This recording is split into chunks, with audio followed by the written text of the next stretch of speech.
fanomezanareo atsy voninahitra zao ezaka ataon'ny fiangonana izao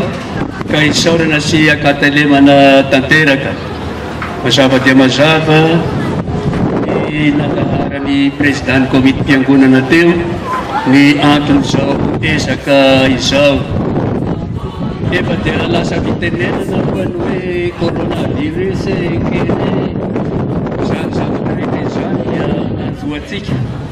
ka tsy nahafahana nanao hetsika firy amin'ny fampandehanany raharaha isan-karazany na dia ny fiainana andavanandro fotsiny azy. Efa zavatra nanahirana dia nanahirana kanefa dia ivony sarotra ianareo eto amin'ny paroasy Louise de Mariac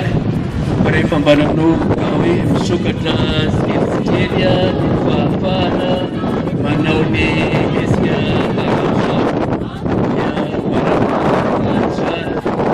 ka dia isaorana sy akatelemana tanteraka ihany koa anareo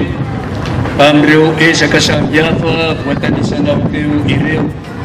Ka ny ray aman-dreny eto an-tanàna hoe ateo ny tonga magnome azy azy voninahitra manohana an'izany ezaka lehibe ataonareo izany ka sagnatria tsy hoe ny agnateraka iraindray no hamalana ka izay no itidiana amin'ny paroasy manontolo marina fa hoe mbola nisolo tena tsika no ety fa dia hoe tonga manohana antsika ny tanàna iray manontolo amin'izao ezaka atao eto izao ka dia mba ifaroalohantsika isika ifaregna hiara-miasa satria tsy hoe misy tombosoany samy reny eto fa mazava dia mazava ny nilazany ny président ny komity fiangonana teo iny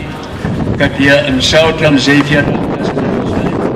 ary dia mino sy manatena misy vokana izao ezaka atao eto izao ka dia eka moa zany dia manao ihany ny tourneny satria araky le voalaza teo no reny karazany teo reny dia mety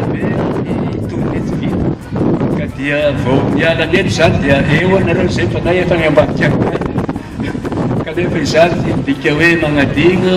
fa dia miratsoa tanteraka ka dia ambaratsika ary zany fa dia hoe misokatra ny kermesy atao roasy Louise de Mariac ety tanambao.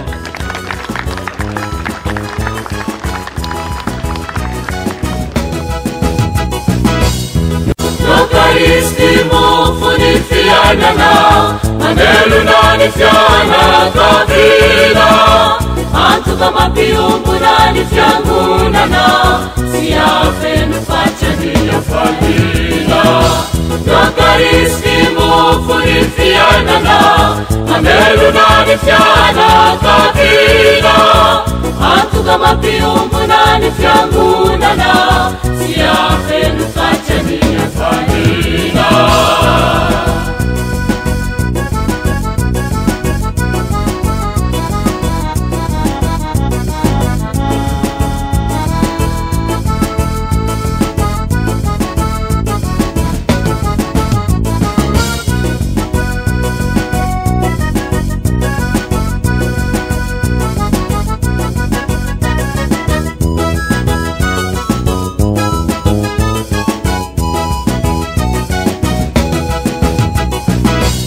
Eucharisty vatsy sy fiombonana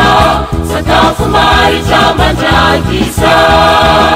manafaka ny alavolo sy ny fialonana natambatry ny fitiavana hoiray taopasany ezaka andala ny fihavanana ainay raha ihany isika ndao fanometanana. Eucharisty mofo ny fiainana mamelona ny fianakaviana antoka mampiombona ny fiangonana sy afeno fatrany